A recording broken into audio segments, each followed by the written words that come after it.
আমরা তাদের জন্য দোয়াও করতে পারি, পারি কিনা জোরে বলেন। আজকে বন্ধুরা আমার, আমরা সেই কবরবাসীর জন্য দোয়া করব, সেই কবরে জিয়ারত করব। করা যাবে কি যাবে না? কথা বলেন, যাবে কি না? অনেক ভাইয়েরা বলে থাকেন কবরে তো জিয়ারত করতে যাওয়া যাবে না, নাউজুবিল্লাহ বলে।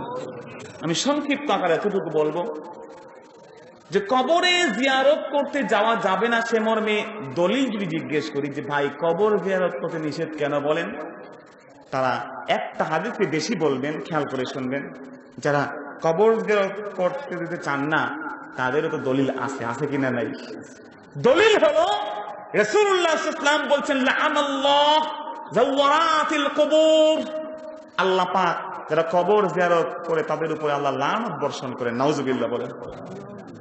কিন্তু হাবিব মুসলিম শরীফের 967 নম্বর হাদিস, আল্লাহর হাবিব বলে দিয়েছেন কুনতু নাহাইতুকুম আন জিয়ারাতিল কুবুর আলা ফাজুরুহা ফাইন্নাহা তুযাক্কিরুকুমুল মাউত।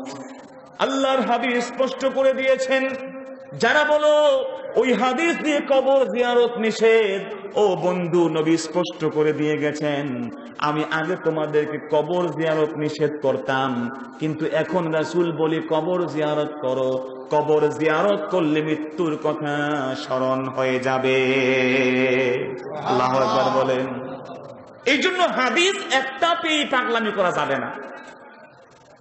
আবু দাউদ শরীফের মধ্যে হাদিস এসে, আমি উসুল বলে দিলাম আপনার বুঝতে সুবিধা হবে।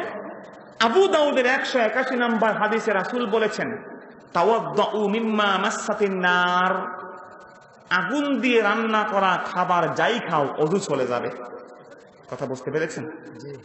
রাসূল বলেছেন আগুন দিয়ে রান্না করা খাবার খেলে ওযু শেষ, আবার ওযু করো। এটাও নবীজির সহিহ হাদিস। কথা বলেন কি হাদিস? জোরে বলেন কি হাদিস? আমার সময় প্রায় শেষ বন্ধুরা আমার। তাহলে রাসূল বলল ওযু করো রান্না করা খাবার খেয়ে। আমরা কি চা খেয়ে কি ওযু করি নাকি বলেন? চা যারা বলেন হাদিস মানি কবর জিয়ারত করা যাবে না বলে ঠাক ঢোল পিঠান বলেন, তারাও কি কেউ চা খেয়ে রান্না করা চা খেয়ে ওযু করেন নাকি?